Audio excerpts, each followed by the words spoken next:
যে সমস্ত নারী এই চারটা কাজ করবে, এই চারটা কাজের গ্যারান্টি দিবে, তাদেরকে জান্নাতের 8টা দরজার গ্যারান্টি দেয়া হবে। কি চারটা কাজ? 1 নাম্বার, আল মারআতু ইযা সাল্লাত খামসাহা, যে নারী 5 ওয়াক্ত নামাজ পড়ে। কি করে?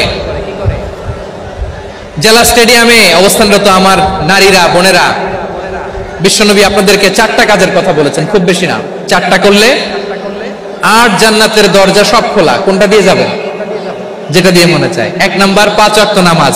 আমার বোনেরা জোহরের নামাজ পড়তে পড়তে এটা আসরে নিয়ে যায়, আসর পড়তে পড়তে এটা মাগরিবে নিয়ে যায়। এরকম আসরা নাই? লালমনিরহাটে হয়তো নাই। আমার বোনেরা এটা করবেন না।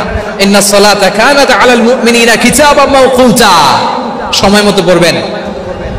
সামাত শাহরা, রমাদানের রোজাগুলো রাখবেন। হাফিজাত ফুরুজাহা, যে নারী তার চরিত্রকে হেফাজত করে, তার প্রাইভেট হেফাজত করে, তার লজ্জাস্থান হেফাজত করে। ও মায়েরা, আপনার এই গর্ভ যে কত দামি আপনি জানেন না। আপনার এই গর্ভ থেকে জন্মাবে আগামীর সালাহুদ্দিন আল আইয়ুবী। আপনার গর্ভ থেকেই জন্মাবে ইমাম আল মাহদি আল মুনতাযর। আপনার পেট থেকে জন্মাবে আবু সাইদের মতো বীর সৈনিক। আপনার পেট থেকে জন্মাবে মুগ্ধের মতো বীর মুজাহিদ। আপনি জানেন না কে আসবে আপনার পেট থেকে।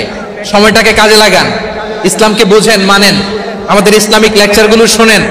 আমরা যে বার্তাগুলো, ইনস্ট্রাকশনগুলো, দিক নির্দেশনাগুলো আপনাদের খেদমতে রাখি, এগুলো মেনে চলুন। আপনিই পারেন আপনার ঘরটাকে জান্নাতের টুকরা বানাতে। একটা family, it's a very big institution and you are the MD, the managing director of this institution. চিল্লায় বলেন ঠিক কিনা? চাইলেই পারেন ঘরটারে জান্নাতের টুকরা বানাতে। 5 ওয়াক্ত সালাত, রমাদানের রোজা, নিজের চরিত্রের হেফাজত, ও আতাআত বালাহা, স্বামীর আনুগত্য।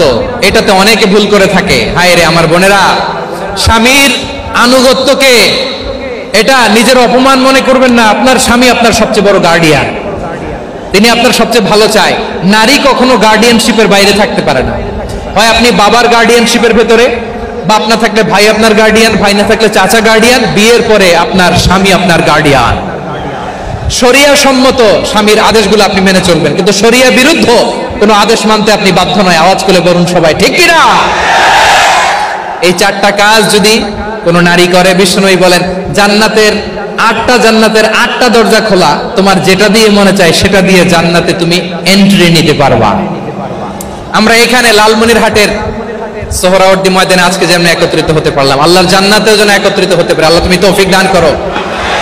আল্লাহ আমার এই কলিজার টুকরা যুবক ভাইদেরকে তুমি উমরে ফারুকের মতো কবুল করো। জেলা স্টেডিয়ামে অবস্থানরত আমার মা বোনদেরকে তুমি ফাতেমার মতো, খাদিজার মতো কবুল করো। আমাদের কলিজার টুকরা সন্তানদেরকে তুমি সালাউদ্দিন আল আইয়ুবীর মতো কবুল করো। এই যে ইসলামিক সোসাইটি লালমনিরহাটকে আল্লাহ তুমি কবুল করো। আল্লাহ যে কথাগুলো বললাম এগুলো প্রথমে আমাকে, আমার সব ভাইদেরকে আমল করার তৌফিক দান করো।